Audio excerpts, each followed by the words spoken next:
arms provided by this government and for releasing ships and fuel for launching the current operations in Cuba. Furthermore, this report says that you reached this decision against the advice of Secretary Rust and Mr. Bowles. Now, is this true? I think that the facts of the matter involving Cuban will come out in due time. I'm sure that an effort will be made to determine the facts accurately. As for me, I'm confining myself to my statement for good reason. Yes? This is not a question about Cuba, it's a question about Castro.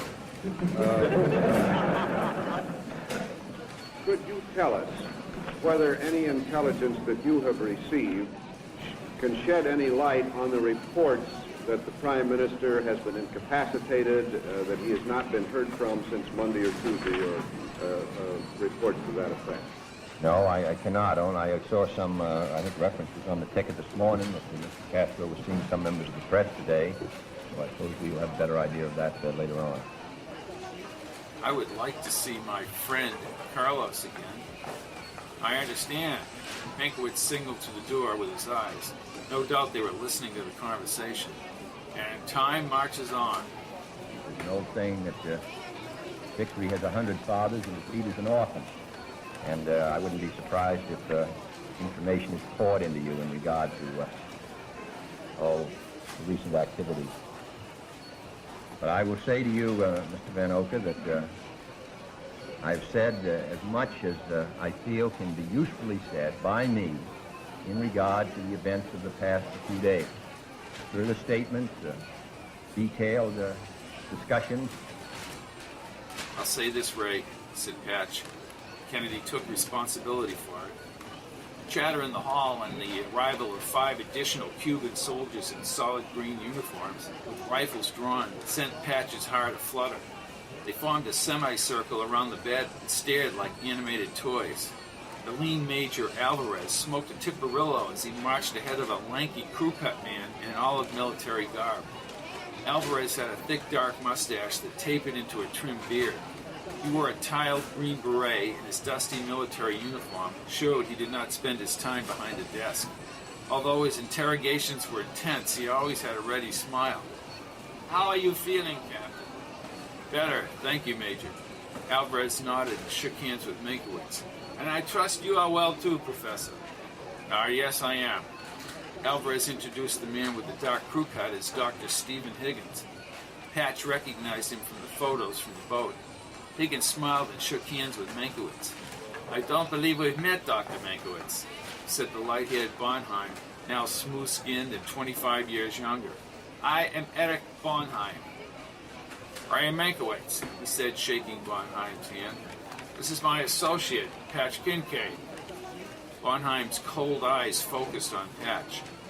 "Your courage on the battlefield has been noted by my superiors, Kincaid. But we do have some conflicting reports of this Colonel Kincaid, who is involved in the U-2 program spying on the Soviet Union." "I have no affiliation with Colonel Kincaid." Bonheim nodded, but he looked as if he did not believe what Patch had said. "You are alive for 2 reasons," said Alvarez. He puffed on the Tiparillo and then he exhaled. "You saved Carlos Sanchez's life, and you have a scientific knowledge like Meinkewitz." "We've made great progress," said Meinkewitz. The slender Alvarez put out the Tiparillo in the sink. "The Russian plane will leave Cairo after the May Day celebration. Then you will be flown to Minsk." "Oh, that's great news." "That is the time frame," said Alvarez. "The commander wants you to as a part of the May Day ceremonies. I will see you there." "And then off to Russia." "Exactly," replied Alvarez with a smile. "Fine with us, right, Patch?" Patch looked at Meinkewitz. "Doesn't matter as long as we're paid well." Bonheim shook his head. "Such devoted revolutionaries." Chapter 35. Havana Sports Palace, Havana, Cuba, Wednesday, April 26, 1961, 5:48 p.m. "How are you feeling, Patch?" asked Meinkewitz as they sat down. Patch had not seen Meinkewitz in almost a week. He and Meinkewitz wore the same yellow shirts Castro had given the surviving prisoners from the failed Bay of Pigs invasion. The guards had seated them away from the brigade. My ribs are a little sore and the wound is healing. I'm trying to figure out why we're here. I'm sure some of the brigade men will recognize us. Word will get around. This way Castro can let the U.S. know he has us without creating an incident. I have 2 escorts over there. He pointed to the guards in fatigues holding machine guns 20 feet away. These people are brutal, Ray. In the crowd, Patch saw many of the unshaven faces from the Guatemalan camp. Castro, in the midst of the assembly, cigar in hand, enunciated his words into a microphone. Meinkewitz translated the Spanish. Castro, Meinkewitz told them, said Batista executed prisoners when Castro arrived on the shore during the revolution. These men have come to fight communism. They lost and are ready to accept the consequences. Patch listened as he scanned the crowd for Carlos. Castro says the prisoners thought they would be killed. Well, I did too, said Patch in a low voice. He says many things you expected have not come true. These are the first prisoners in the world who get a chance to debate with the leader of the nation they came to invade. Ray, this all boils down to Carlos. I don't know if he'll still perform his bomb trick in '86. My assessment is we can't take any chances, Patch. You have to remember your mission. Assume that he will. We're boxed into a corner. We leave for Russia in a matter of days. We don't even know where Carlos is. You told me he was decorated by Castro for his fighting. Not the worst of it. I actually heard how he brutally tortured exiles right here at the sports stadium. Meinkewitz listened as Castro's words vibrated in the stadium speakers. Castro wants to know if they really expected to be seen as liberators. He said the people would have turned out, and that prisoners made a costly mistake which spilled so much blood, both yours and ours. After that, you can be angry with our people. Are you still not capable of anger against those who fooled you and who were responsible for your lives? This is verbal intimidation, said Patch, as he spotted Felipe and the Cran prisoners. Felipe. He drove me to Camp X. There he is. Felipe's eyes opened wide as he looked at Patch and nodded slightly. Castro got them admitting that they had been misled. They're upset the United States didn't give them any aid. Meinkewitz looked at Felipe and then at Patch. Step 1, we find Carlos. Agreed. Maybe. Castro spoke again. What did he say? Something about the United States? He said the United States has no right to tell Cuba what type of government they can have, even if it's communist. Hard to know who wants what. Several shots were fired somewhere in the arena. Patch leaned behind the support pole as the guards held up their weapons. In the confusion, Castro yelled out something in Spanish. He says not to get nervous about a few shots somebody accidentally fired. Patch closed his eyes as the banter continued in Spanish. Meinkewitz occasionally brought the words in English, but Patch did not listen. He finally realized that if he actually saved Carlos's life on the San Blaze Road, he now had to kill him. Chapter 36. May Day Celebration, Plaza of the Revolution, Havana, Cuba, Monday, May 1st, 1961. The crowd, sandwiched in the plaza below Fidel Castro, perhaps 1 million people, had gathered to hear his flamboyant, idealistic, and bombastic rant. Castro, in a bold green uniform, stood above them, behind a solid stone facade. His words echoed simultaneously through the plaza speakers, and the throng responded in a wild frenzy. Patch and Meinkewitz sat just below Castro in a VIP section with soldiers, dignitaries, and flags. The translation came through a tripod speaker near the wall. Think of the men who died in the recent battles and decide whether a single drop of blood was worth being lost to defend the past. Consider that these workers and youths, the children of the workers, fell on 10 or 12 days ago to defend what we have seen today. They fell to defend this enthusiasm, this hope, this joy of today. That is why when today we saw a happy face or a smile of hope, we thought that each smile of today was a flower over the grave of a fallen hero. Patch winced and leaned toward Meinkewitz as the crowd applauded. Carlos should be on this platform, Ray, and he's not here. Meinkewitz nodded. He may be dead, Patch, and that will accomplish your mission. What about retrograde? Why haven't I been retrograded like Kate?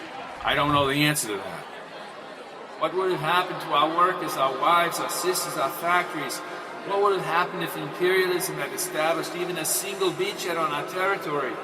What would have happened if the imperialists had succeeded in taking one part of our territory, and from there, with Yankee bombs, machine guns, and planes, would have launched an armed attack against us? Major Alvarez applauded as he approached. Meinkewitz visibly squirmed in his seat as Alvarez stood next to him. He said nothing as Castro continued. The translation came through the speakers. This idea was not the ideal with which the Yankees inculcated their mercenaries. It was not the ideal of patriots. It was the ideal of the tongue, but not of the heart. It was not an ideal of those who came to recover their lost wealth. It was not the ideal of those who have always lived at the expense of others. It was not the ideal of those who sell their soul for the gold of a powerful empire. Beamer is giving a brilliant speech. Patch looked up at Castro, swinging his arms. Castro's snake eyes were like two focused beacons sending out his idealized view of the world. He is brilliant, Major. Alvarez pressed his lips and nodded. Castro spoke fiercely into the microphone. The translation came through, but Patch just rolled his eyes. The crowd cheered, but the Major, as if he were furious, shook his finger at both Meinkewitz and Patch. I have participated with the interrogation of Felipe Delgado. I know who you are and where you have come from, Patch. I understand why you have no background. I understand why Meinkewitz believes you. Be prepared. At the airport. Alvarez's dark eyes remained focused on Castro as he moved away. He walked directly to a group of men and smiled and shook hands. Ray, this may be our chance to kill Carlos. Chapter 37.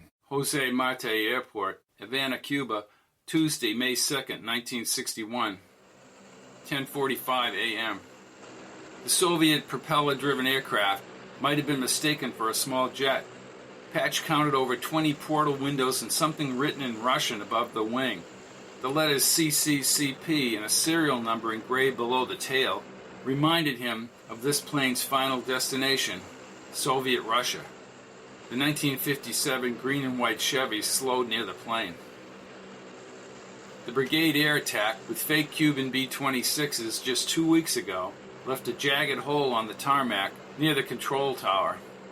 7 people, including women and children, died during the raid. Bonheim's relaxed mood this morning no doubt contrasted to his feelings during the air attack. The East German turned in the front seat. One step closer to your new life. Finally, said Patch, uneasy with his communist credentials. Bonheim pushed a smile up his face like a dog ready to bite. Your dedication amazes me. Across the tarmac, the plane's engines revved in the morning air. A group of Cuban soldiers stood with rifles on their shoulders just below the aircraft stairs. Your stay in Cairo will be limited to only refueling, said Bonheim. You have a Spanish co-pilot who speaks English and a Soviet pilot who does not. There is a flight steward who is Cuban but speaks English very well. To be a long flight, I suggest you get some sleep over the ocean. I hope we can make a contribution with our knowledge, said Meinkewitz. Patch looked around for any sign. Car doors opened and they stepped onto the tarmac. Wind gusted slightly as the propeller spun. They shook hands with the taller Bonheim and thanked him, and walked between the motionless soldiers. Come on, Comrade Kincaid, said Meinkewitz. Patch raised his brows and then scanned the airport. As he looked back at the Havana buildings, he climbed with Meinkewitz up the aluminum stairs.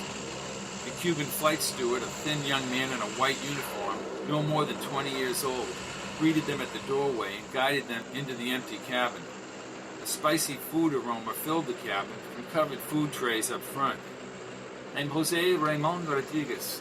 I will be your steward on the plane flight to the Soviet Union. I've been asked by the commander to cater specifically to your needs. May I get you something to drink? I'm all set. Maybe later, said Pat. Jose moved back up the aisle and Meinkewitz leaned toward Patch. If something doesn't happen soon, Patch, you and I had better start learning Russian and acquire a taste for vodka. You need to be prepared, Ray. Okay, I'm prepared, but where the hell is Carlos? Patch closed his eyes as the plane gained altitude over the island terrain. Going to the Soviet Union now prevented him from completing his mission of killing Carlos, and the possibility of retrograde increased with each passing hour. He replayed Castro's harangue in his head, but he obsessively wanted Carlos dead. Meinkewitz peered out the window as they bounced along the air currents.